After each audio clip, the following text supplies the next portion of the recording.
O Google, em questões de AI, é um pouco como o Corinthians. Alguns amam, outros odeiam, mas não dá para negar que ele está aí. Ele acaba de lançar o Gemma 3. Vamos dar uma olhada. Então, basicamente, o Google lançou o Gemma 3, que é o modelo aberto, digamos assim, do Google. Ele distribui e deixa você usar localmente. Tem o compromisso aí de tornar a tecnologia mais acessível a todos. Já com mais de 100 milhões de downloads e mais de 60 mil variantes criadas pela comunidade baseadas no Gemma, agora ele está disponível nos tamanhos de 1 bilhão de parâmetros, 4, 12 e 27 bilhões de parâmetros. E a ideia aqui é que sejam modelos pequenos, mas muito poderosos, e podem ser rodados nas pontas, ou seja, em celulares e coisas do tipo. O novo Gemma 3 tem algumas capacidades de desempenho de ponta e, mesmo com esses modelos reduzidos, supera alguns dos concorrentes, como o Llama de 405 bilhões de parâmetros, o DeepSeek V3 e o O3 Mini em alguns casos, evidentemente. Ele já é pré-treinado em 140 idiomas e tem capacidade avançada de reconhecimento e compreensão de texto e também de reconhecimento de padrões visuais. Pode lidar com tarefas mais complexas e tem uma janela de contexto de 125 mil tokens, ou K-tokens. É uma janela decente, não é gigante, mas é compatível aí com a maioria dos modelos. Digamos que aqueles que têm maior janela de contexto estão oferecendo mais ou menos essa janela de contexto. Tem alguns modelos que oferecem 1 milhão de janela de contexto, mas são casos específicos. Aqui eles falam que você pode chamar e criar fluxos de trabalho chamando funções através dele. Então, eles estão tentando especializar ele em conseguir fazer a chamada de funções. Isso aí é argumento para um outro vídeo, mas faz parte do que o Manus AI fez e do que a OpenAI acabou de liberar com o novo SDK deles. Então a gente está vendo diversos modelos tentando focalizar e otimizar a capacidade do modelo de usar ferramentas externas. Tem alta performance e eles mesmos dão os modelos quantizados, digamos assim, que são os modelos reduzidos para rodar usando ainda menos memória das placas de vídeo. Então vamos lá, no Chatbot Arena, o Elo Score dele está aqui. Vamos dar um zoom aqui para ficar mais fácil de ver. Então, o Elo Score dele está aqui, compatível com o DeepSeek R1, não muito longe dele, mas na frente do DeepSeek V3. Isso com só 27 bilhões de parâmetros. Essa é uma coisa interessante. Por mais que os parâmetros não queiram dizer muito, é interessante ver modelos cada vez menores com a mesma capacidade, a mesma potência de raciocínio de modelos muito maiores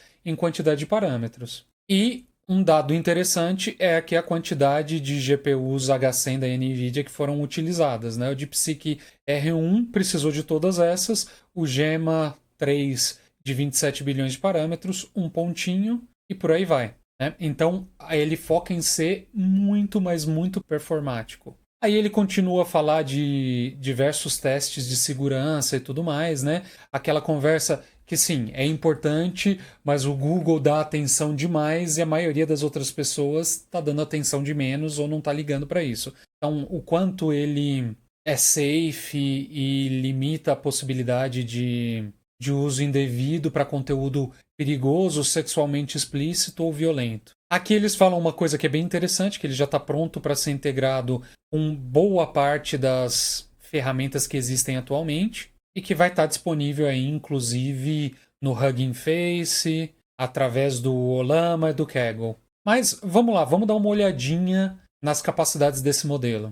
Então, essa aqui é a página do Google AI Studio, onde eles deixam você testar o modelo. E aqui a gente está usando o modelo Gemma 3 de 27 bilhões de parâmetros. Aqui tem um contador de tokens e tudo mais. Você pode ajustar diversas coisas. Vamos fazer aqui um teste daqueles mais difíceis que a gente já fez, por exemplo, para o GPT 4.5 e vamos ver como ele se sai, né? Eu não tenho exatamente a expectativa que ele consiga responder, mas vai ser interessante a gente ver, especialmente se ele conseguir. Isso vai demonstrar que ele está bem à frente com muito menos parâmetros. Então vamos lá, vamos começar com uma pergunta. Deixa eu tirar minha cabeça daqui. Uma pergunta, aquela bem específica, qual é a guerra que durou 335 anos, não teve mortos e acabou com um tratado de paz em 1986. Isso aqui testa a quantidade de informações que ele tem dentro dele. Pela quantidade de parâmetros, ele não deveria ser capaz de responder essa pergunta. Vamos ver.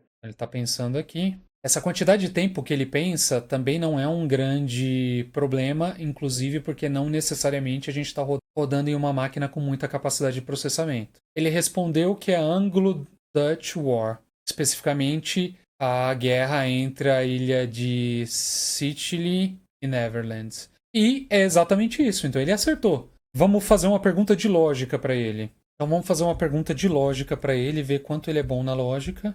Eu gostei aqui, foi muito bom. Feedback, vamos dar o feedback para o Google e mandaram bem nessa. E basicamente, se você tem 12 moedas e uma delas é falsa, e você tem uma balança, né? A moeda falsa é mais leve do que as outras.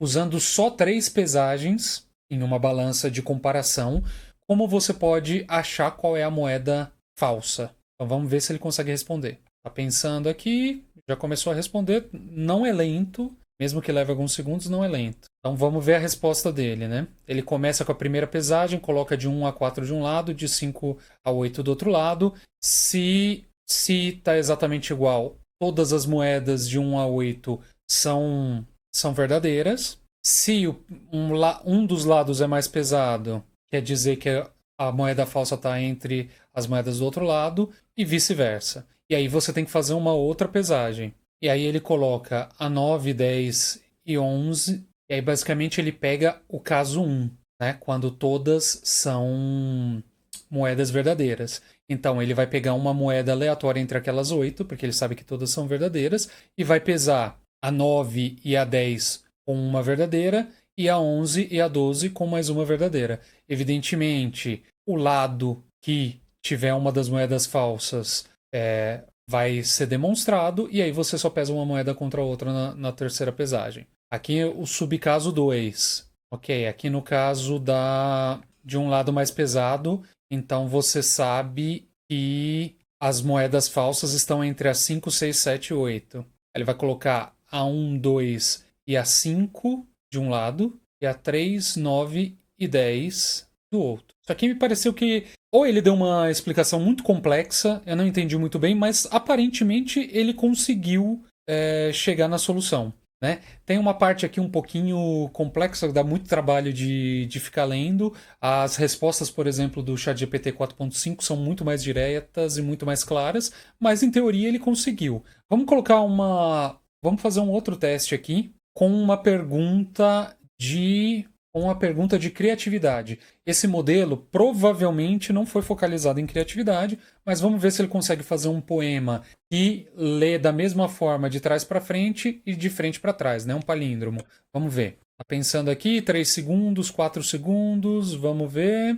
Não é uma tarefa fácil mesmo para modelos criativos. Do geese see God? Do geese see God? Ele conseguiu fazer um palíndromo, não me parece ser exatamente um poema, né? É curtinho, mas demonstra aqui que até ele tem uma capacidade de criatividade também. Então, esses modelos são interessantes exatamente pelo custo, que costuma ser muito baixo. Vamos ver se... na verdade, teve alguns outros tweets aqui que mostram exatamente onde ele se posiciona. Então, dando uma olhada aqui nessa imagem, o Gemma 3 de 27 bilhões de parâmetros... ele tem um elo score muito alto e é um modelo com pouquíssimos parâmetros. Então, ele bate a maioria dos outros modelos, está aqui numa área, digamos assim, a área de ouro da performance de modelos atualmente. Ainda que ele não seja o mais poderoso, ele é um dos menores com mais poder. E levando em consideração que ele é aberto e você pode usar, isso é ótimo, porque quer dizer que ele roda em aparelhos com muito menos VRAM, com uma performance interessante e consegue resultados muito parecidos com outros modelos que têm muito mais parâmetros. Então, eu estou achando muito interessante isso, mesmo que o Google muitas vezes está ali atrás e demora um pouco para lançar as coisas, ele também é uma das grandes forças que está empurrando esses avanços na AI ultimamente. E você, o que você acha a respeito disso e desse modelo? Você vai usar? Quer que eu faça mais testes a respeito? Deixa a sua opinião nos comentários e não esqueça de deixar aquele like e se inscrever no canal. Um abraço e a gente se vê no próximo vídeo. Falou!